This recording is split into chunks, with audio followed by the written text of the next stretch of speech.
Facebook. I'm just waiting for LinkedIn. And the thing is, you're going to get this anyway when it catches up, unless there's something I've missed. There we go. We're alive.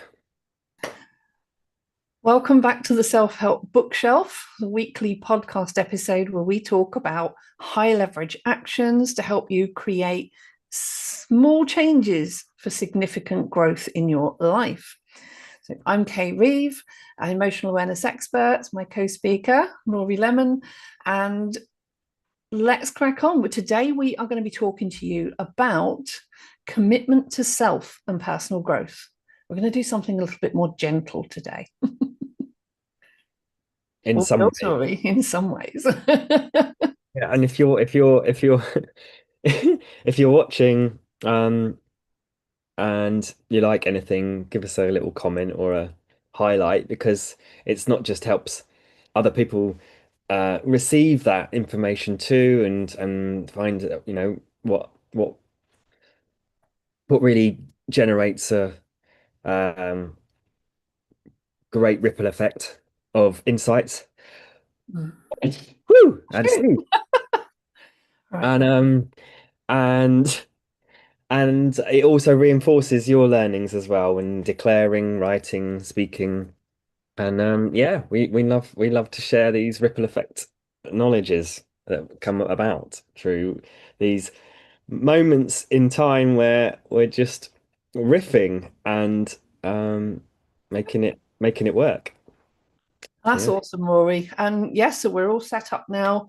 So if anybody wants to comment live, I will do my absolute best to keep an eye on the comments in between. So if it looks like I'm not engaged with talking to Rory, it's because there's this whole new concept of live conversation going on that we don't normally get. But yeah, absolutely listening in. And so personal commitment to self is something that very often in life we find ourselves putting ourselves second place to other people and other processes and to life itself. And this is all about how we can recognize the importance of putting ourselves first, being committed to ourselves, and recognizing why that is not putting other people second place, and putting yourself first is also a part of putting them first as well. And it's about stepping up and realizing that you are equal to everybody else, not second place to everybody else. And we want to give you the inspiration today to be there for you as well as everybody else. Does that make sense to you, Rory? It does. Um, it's a very interesting topic, commitment. It's something that I didn't realize was playing out for so long to what was subconsciously being committed to, rather than consciously committed to, or wanting to do things. The difference between wanting to do something, intending to do something, and committing to doing something. Everything that I've has happened up until right now in my life was the result of commitment. Yeah. And so I'd just like to bear in mind that even the things that have not worked out or the things that work out in people's lives were because of a deeper commitment to that happening. Because it's almost the responsibility piece in the middle is either going to play out subconsciously, trying to ignore something, not wanting to do something, commits to something else, and that commitment to something else can often backfire with the sabotaging parts of the psyche. If we're not aware of them, they play out and create that thing happening instead. And so it can be either committed to negative cycles in life or more positive cycles in life. And and in a way, until we become aware of those things and what not to do, what we don't want to do, we do what we don't want to do, or just don't do what we don't want to do. Uh, won't will play out until we become so upset by it that we have to change. So it's almost like one of the best ways I can describe that is there's a commitment to a bad habit. Yeah. Um, and there's a commitment to the bad habit because there's a subconscious belief that there's something good about that bad habit that's fulfilling the need in the moment. Otherwise, it wouldn't happen. It wouldn't be done. It just wouldn't be done. So there's something that is decided that's why it's addictive. It's because it's making someone feel better about something. And that doesn't have to be a substance, or it doesn't have to be a thing. It can be a thought, a pattern, a habit, or a behavior that can be so subtle uh, until we realize that Yeah. it's playing out and it's really, really defining life for that person. And then it's like enough is enough. Yeah. Or sometimes it gets to the point where it never gets there. And that's the interesting thing in life is sometimes there's these little signals like us talking might trigger something. Go, oh, Yeah. how can I get recommitted to something I do want to do, even if no matter how uncomfortable it is, Mm. make it happen. Yeah. No, it's, yeah, great information. Absolutely great information. And it's making me think, as you're saying that, of some of the various extremes in that circumstance. Like, so I've got a little fly buzzing around me. What are we committed to in terms of, like you're saying, thoughts and processes? Like, we're committed to thinking about a particular scenario in a particular way, which is like becomes an opinion. And then when it becomes an opinion, it can almost become a harmful commitment.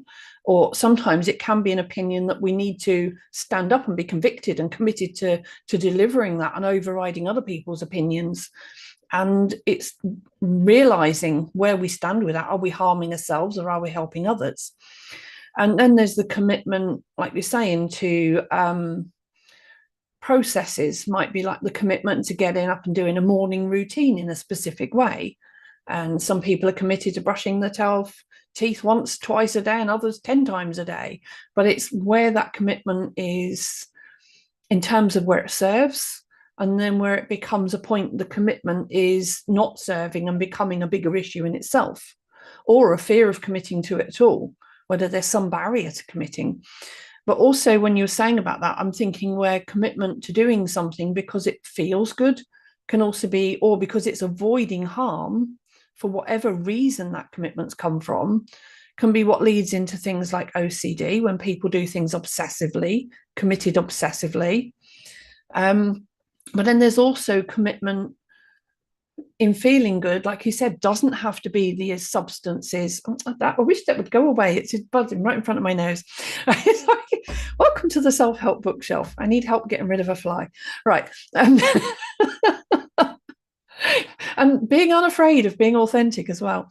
And so then there's commitments to things that we do with other people or committing to people.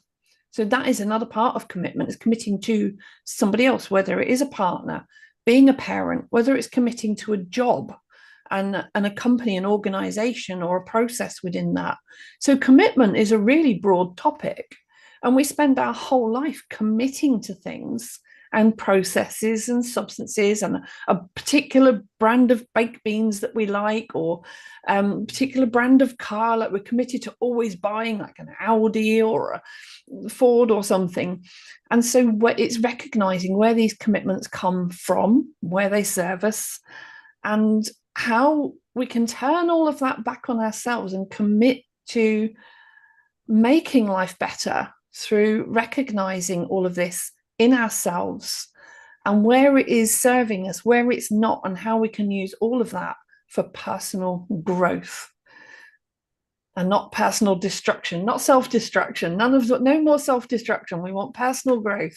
That's what we're here for. And it can be these little awarenesses that create those bigger changes.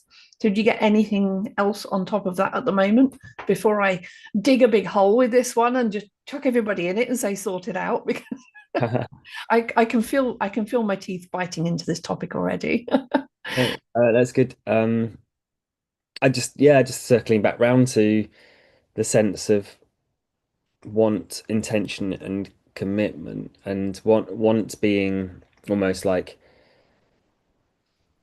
desire to create something, or it can either come from feeling like I don't have it and I want it, but actually that can be repelling in some way. Um, or I can want it from a wholesome point of view. It's noticing how I feel when I want it, when I want something. Um, if I notice that I'm wanting it because I feel like I don't have something right now, then that's not coming from a place of wholesomeness, because I you don't necessarily, unless it's a need compared to a want, a real need, apart from a want, because a want is more of a nicer thing than a need is something that is is it actually a need as well? Is it like, because needs are really connected to survival Yeah. than wants. And then intention, to intend to do the to get the thing that's wanted or needed, um, is to see it clearly and know that it's possible in some way. So there's a intention to it, which when thinking about it, there is tension in that moment to intend to do it, that the tension draws us to it, um, which can last fleetingly depending on our emotional batteries for it, or attention. And so, but when it's really commitment, it's already like it's done. It happens eventually, no matter what. And so, really, the want to commit is not the same as committing. Mm. Intending to commit is not the same as committing. But if it's like, why isn't this happening in my life? And getting really present to, if I don't do it, what's going to happen, and almost consciously steering the subconscious to get committed. Because once that happens, once the conscious and the subconscious are fixated enough, and then it's done. Then it's done. It's like it doesn't matter how long it takes, or how much effort or anything. Mm. So it's about that balance of like sitting with it, to intend, and to really, really, really, really commit.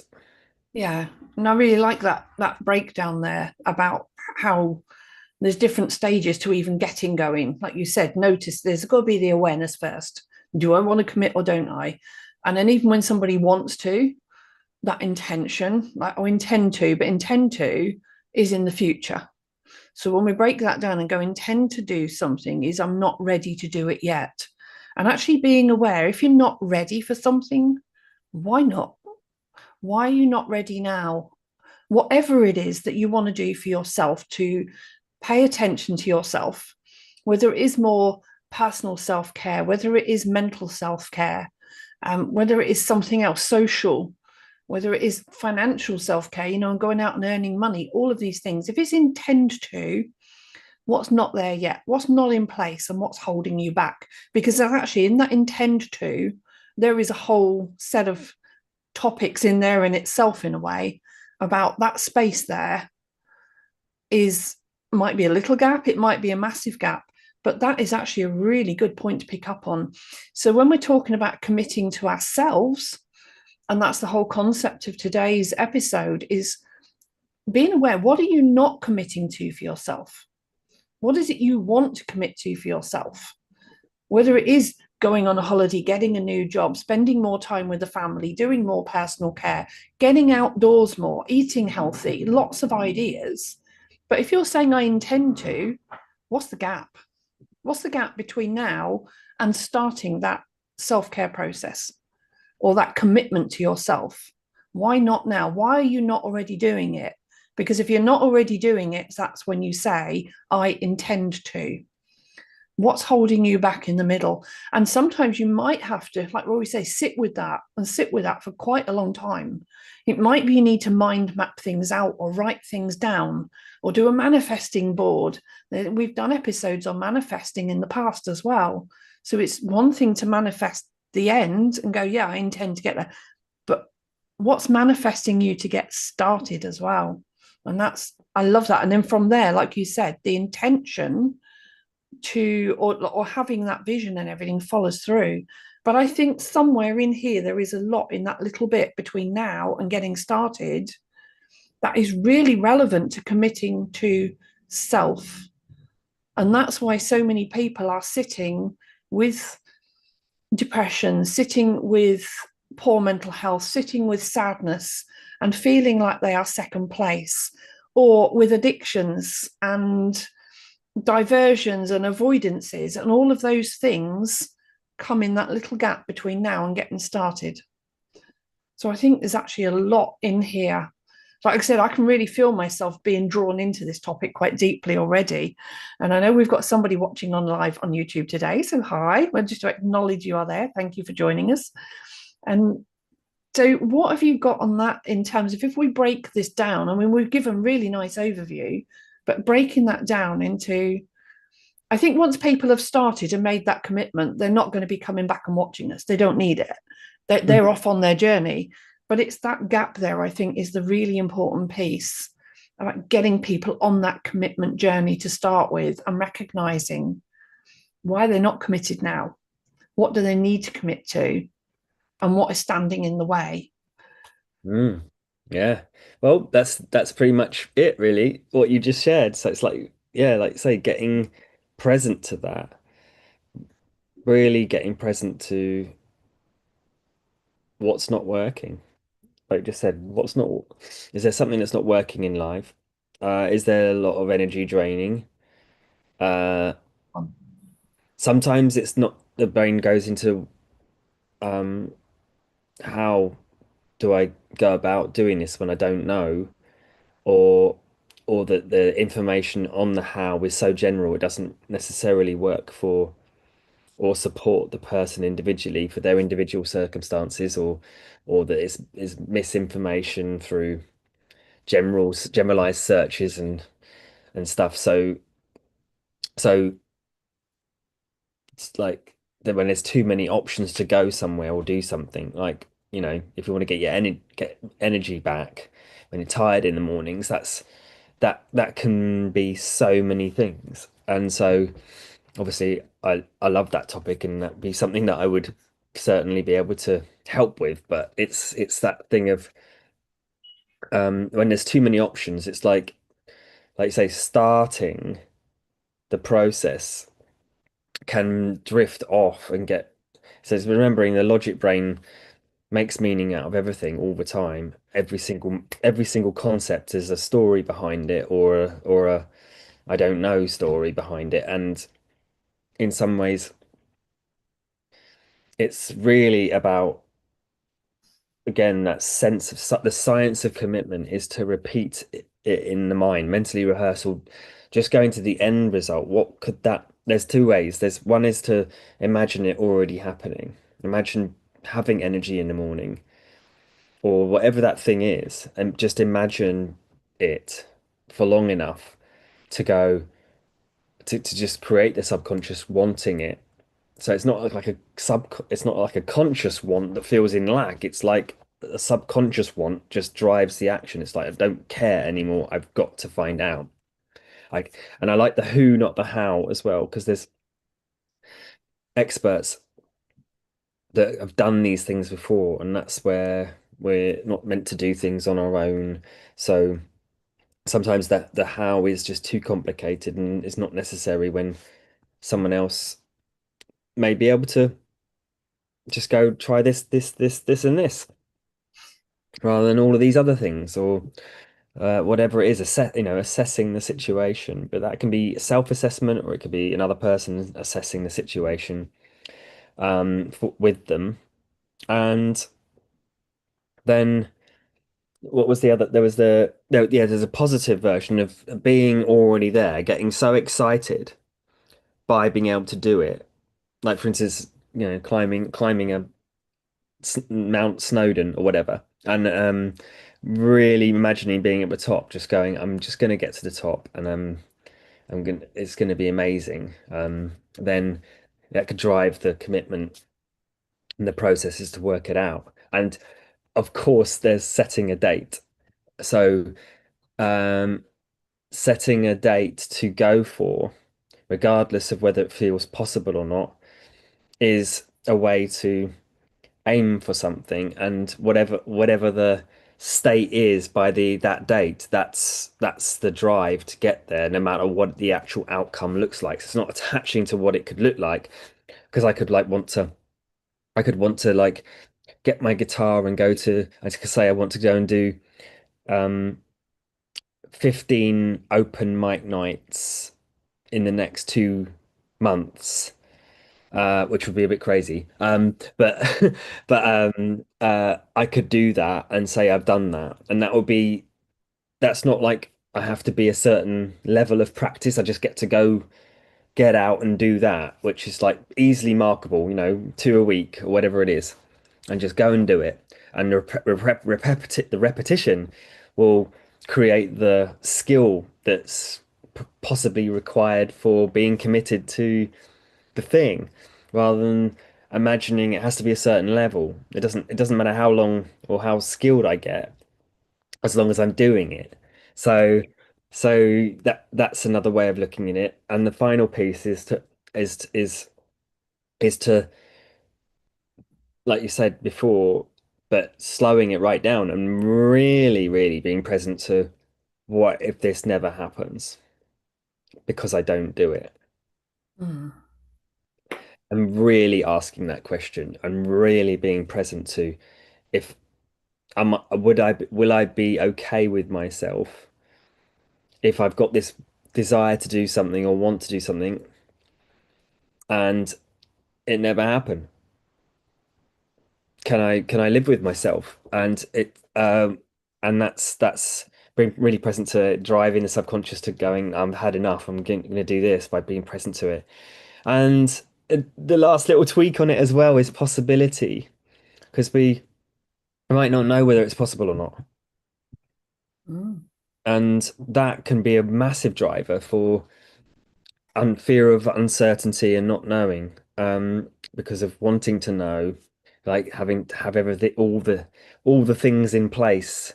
And some it's just like life isn't like that for some things to get somewhere or do something. So again, how it looks isn't needed to be focused on, because the how is changeable all the time.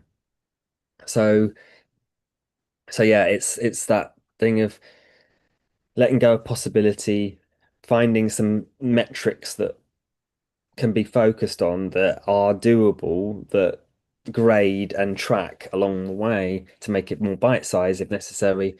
And that helps to break down the logic brain to make it easier to understand. And then the subconscious needs to be emotionally connected too. So conscious metrics, subconscious emotional feelings, drive. Yeah. Oh, amazing. And honestly, so much there. That's tremendous information. You've added a lot of value there. And I've made a couple of quick notes because I've seen some really poignant points come out of that. Um, so another one that come up for me is when you're talking about doing something and goal setting, essentially goal setting, and then towards the end you're talking about mini goals. So long-term goals versus mini goals. And another thing that come up for me in there is accountability. Sometimes is when you were saying who, not the what and the how, but the who, is one thing is who can give you information to be accountable for something. But seeing as today is about committing to the self, sometimes it could be about things like dieting and healthcare. It could be about personal care, but it might be who has the information you need about the kind of diet you want. Or maybe you want to go and train up and go to the gym, but who can help you learn the best routine for you? So there is something about the who, but also the accountability can be really important as well for that motivation, to keep that motivation going. And somebody coming along just to go, yeah, you're doing well, give you that little bit of a sort of a boost along, and And, what do you need today? Do you need something to keep you going today? Or we believe in you. And all these little bits of extra help, having an accountability buddy to get to a particular goal, if you've set one, can all be really important in helping you commit to yourself as well. And I certainly know it's made a difference for me with accountability. And it's not to say we're not capable of doing it ourselves, but sometimes we just need that little bit of extra support and belief coming in from an external factor. And there is nothing wrong with that at all. Some people call it codependence, but there is also, if it's there and it's something you need it. And if it means having that accountability versus not doing it, then I think the accountability is really important. Um, Just hold that thought. I just wanted to interject just because it's really important that you just said that, is that the accountability, the science behind that is like between 70 and 90% more likely to finish a task. there you go. Inbuilt to be connected to each other, and as soon as there's someone else there, it's like if you have a best friend to go for a run with every Tuesday and Friday, it's just obvious it's going to happen because there's, unless the other person's, you know ill or tired as well or something, then that's the thing, is finding someone that's accountable, that likes to be accountable and is regular and routine, or you both are promising and committing to each other, and then that makes it even massively more massive. Exactly. And that's incredible. And then there's different forms of accountability as well, like going to work, make sure you get your payday at the end of the month. So money, in a sense, is a form of accountability. And then there's also education to get the qualifications at the end and getting grades. And there's other ways where accountability comes in, but sometimes that can be more of a pressured form of accountability. And I certainly know from my perspective as a parent, when I was sending children to school, the accountability for that is, if you don't send your children to school, the adults can go to prison. And that is a form of accountability, but it's not such a positive one when it applies a lot of negative pressure to parents whose children are having a difficult time in school. Hence, I ended up home educating my children, and a completely different form of accountability for them actually provided a much more healthy environment. I'm not advocating home education over state education, because there's a lot of times state education is better than home education in certain families and circumstances. So it varies. But for me, I certainly found, for a child who was finding school completely traumatic and overwhelming with being neurodivergent, that the school's accountability process was actually more harmful than helpful. So it's just being aware of these different types of accountability. But when we can get a positive accountability going, so let's come out of the rabbit hole.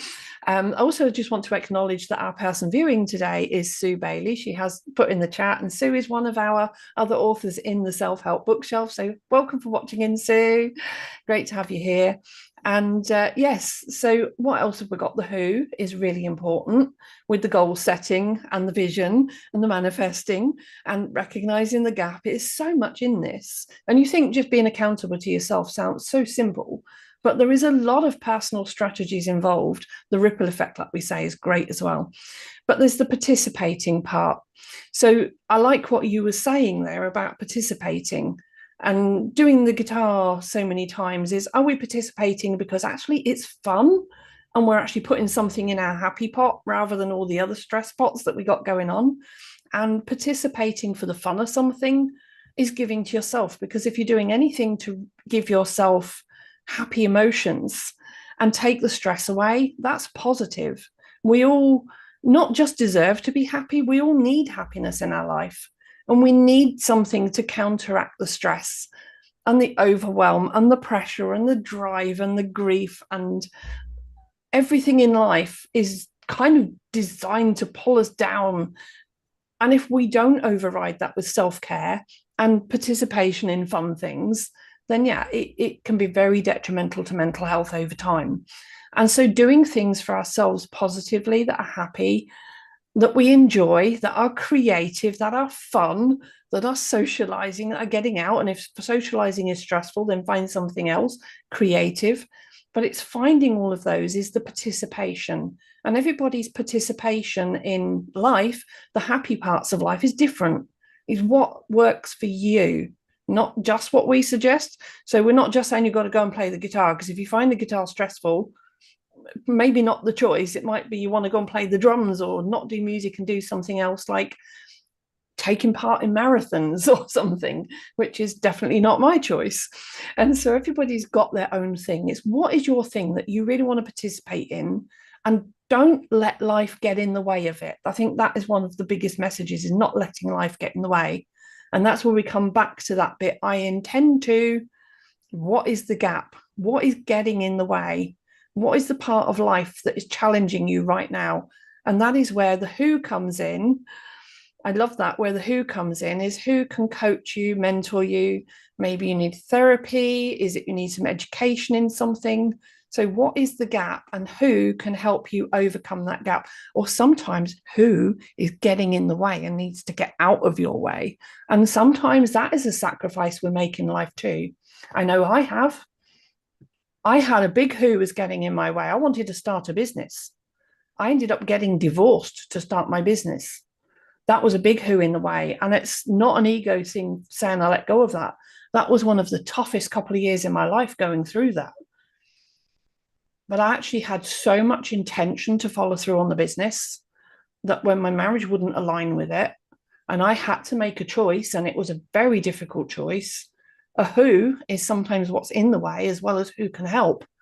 And then when I was still moving further down the line, trying to grow the business, and it wasn't getting quite as far as I wanted, the who became Rory. And Rory has been tremendously instrumental in me getting my business going this last year.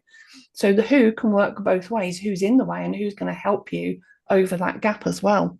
Lots there to working on that self intent to do things and committing to your visions. And then the other one I just wanted to catch on the end there, because you did put so much in there that was valuable, is there's participating for the fun of it or doing it for a purpose. Now, I did not let go of 28 years of marriage just for the fun of it. It was because I had a purpose.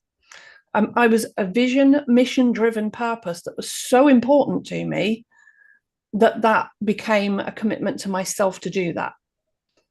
And I am still here doing it because it was that important to me, based off the back of helping my son through 12 years of suicidal depression, finding a way that I could help so many other people on this planet to achieve that happiness and overcome all those stress factors and commit to themselves. And I've still had to learn to commit to myself along the way as well, while delivering this vision and this mission and this passion and this purpose. But this is incredible how this commitment to self covers so many possibilities. I'm being aware of how important that commitment is and committing to it. Sorry, Awesome. I let the fireworks out. Wow, yeah, great. Thank you for sharing, Kay.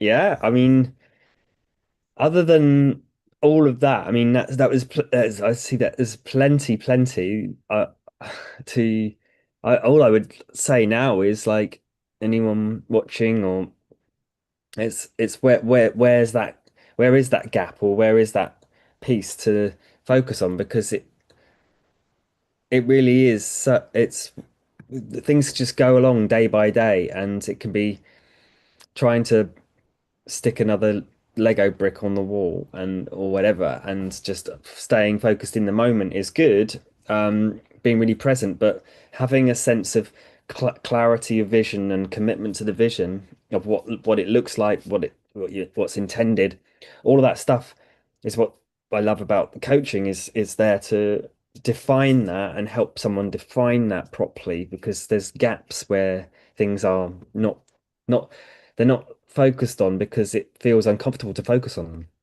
them. But just noticing it, being okay with it, mapping it out, and then the presence in the moment is already, it's almost like it's mapped out without words. It's sort of set in motion already, and it's just a case of almost intuition, but at that point, because the intuition's been set, it's like the internal GPS has been set for what it is that will help to look after the self. And then once that self is being looked after, then the energy comes first, then helping others and setting up setting all the other stuff up along the way that role models that to other people. It's just a beautiful um uh process to go through to and it's either you're either a master of what you committed to already in your life and that's great and that's it's working, then stick with it. If there's something that's not working or wanted, then it's not just sticking to the wanting, because that feels like lack and that can actually repel. Like I said, that repels by being feeling like not worthy or not fulfilled. So it's being feeling fulfilled, knowing what to do and knowing where to go. Navigation power, the navigation power, setting that goal, or without it being so rigorous. It doesn't have to be all rigorous and achievement based goal. It can be emotionally targeted, intuitively targeted too. So yeah, that's all I would add to that, because I think there's plenty to go through. Just notice what's not been focused on, and what how can it be committed to a day or a morning, two mornings a week where there's just time, 20 minutes, half an hour, 2 hours to write stuff out and get clearer on it. Yeah, that's a good way of doing things, writing it down and mind mapping and goal setting. That's tremendous tool sets in themselves. But if anybody wants to know how they can get out of that gap, if you're really finding it difficult and not making progress where you want to, not committing to yourself where you want to, we're here. We're here to help. And there's other people in the group we can refer to as well. And let us know in the chat, in the comments, whether you're watching live, whether you're watching later. Let us know what your gap is, or what you're committing to with yourself, or what you already do. Is this something that you do enjoy committing to yourself for? What is your purpose? What is it you participate in for fun? This is all relevant to committing to self, or something where you'll find you're committing and it's not serving well. If you want support on that, reach out to us. We'll put all the links in the chat, or you can find the links to all of us, including Sue and Emma as well. You can find links to all of us in the channel description or on the main channel page. So thank you for listening in today with a talk all about committing to self for personal growth, because that's what it is about. When we grow personally, it has that ripple effect on everybody around us and all the people that we serve in life, and that serves us better too. So thank you so much for listening in today for the High Leverage Actions podcast, and we will see you again for another surprise topic next week. We haven't set one this week. Wow. Anyways, we'll see you all again next Monday at around 3:15 p.m. for another live episode. Thank you for another awesome conversation, Rory. Brilliant. Nice one, Kay. And thanks everyone. And thanks for everyone watching in live today. Love you all. Bye bye.